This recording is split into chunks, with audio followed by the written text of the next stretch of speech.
So the next thing that we're going to look at is making some very simple text-based games.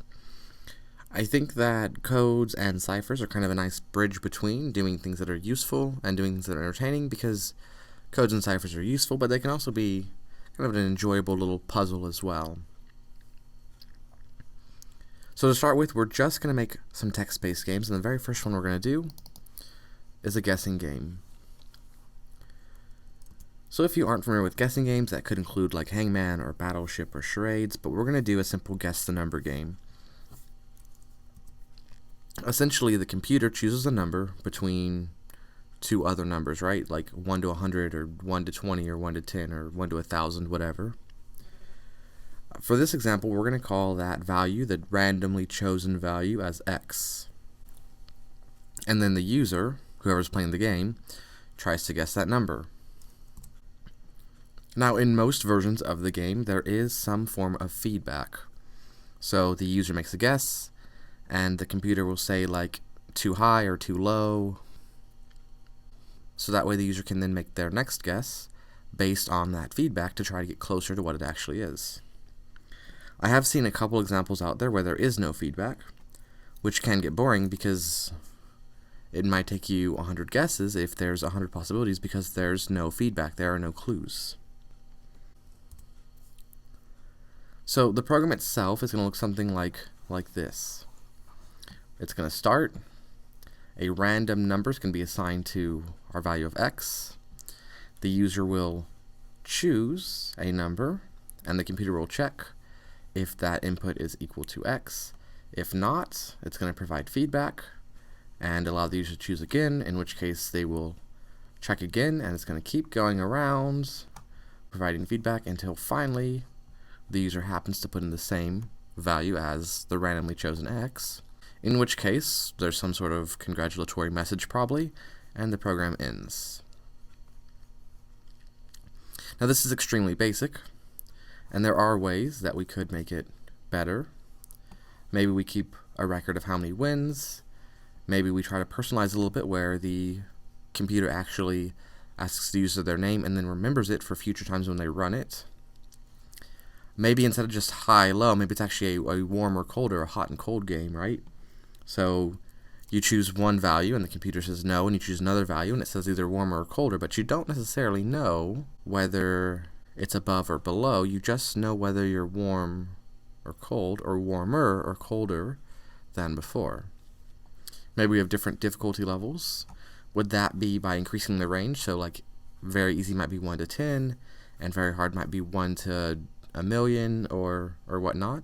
Or do we limit the number of guesses, or do we do both? Maybe we provide clues for additional variety, so you could make a guess or you could use a clue, which could take up one of your guesses. Of course, if there's infinite guesses, then the clues aren't really much of a gamble. So, I mean, I guess you could do like a high score instead, which actually we could put that on here somewhere, like a high score.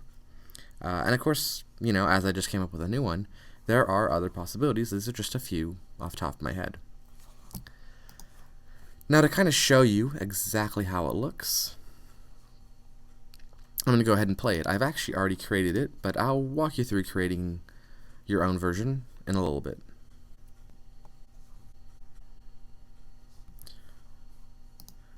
So here's my version of it. Don't really worry too much about the code right now. I'll go through the code later. Right now, we're just going to play it. So welcome to Guess the Number. To play Guess the Number between 1 and 100. I've selected a random number between 1 and 100. Please type in your first guess. I guess this is a little repetitive here, but whatever. I just made it really quickly. So if I put in a value, like let's say I guess 20, it's going to give me some feedback. So try a higher number, so maybe 60. So now I need to try a lower number. How about 43?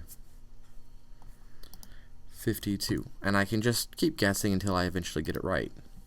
Now, of course, I know it's below 60, but if I'm not paying attention, I could end up wasting sort of a guess. And I did put in here a counter that's counting how many guesses and letting me know how many I've used. So like 58, 56, oh, 57. Alright, so that was 8 guesses. Now, I didn't really use any sort of strategy there. I just started like randomly throwing out numbers. And 8's not too bad for randomly throwing out numbers. However, there can be strategy to this.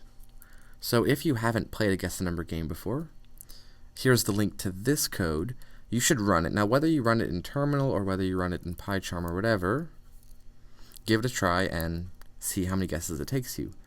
Think about what strategy you used, and can you figure out a better way to do it, a way that you will be more consistent in getting a low number of guesses.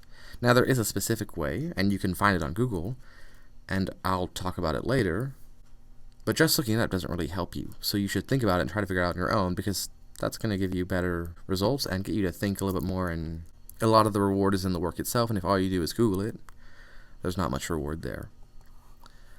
Now, I actually didn't make sure this works in Terminal, so I guess I'll go ahead and do that.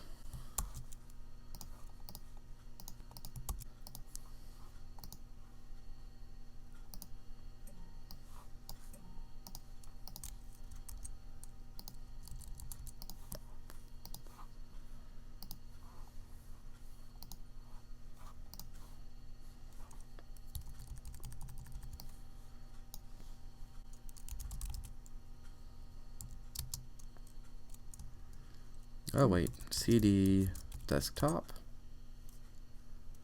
CD desktop, Python 3, guess.py. There we go. Let's just make sure that it works. So we'll go 67, 83, 72, 79. Oops, that was supposed to be a 79. 82? 81? Not too bad. 7 guesses. Not too bad. So it works in Terminal or PyCharm, and it should have, just proving it.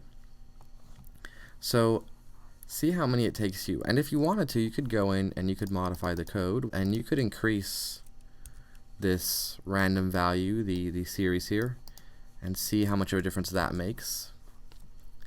If you're using a good strategy, increasing this won't make that much of a difference on how many guesses it takes you.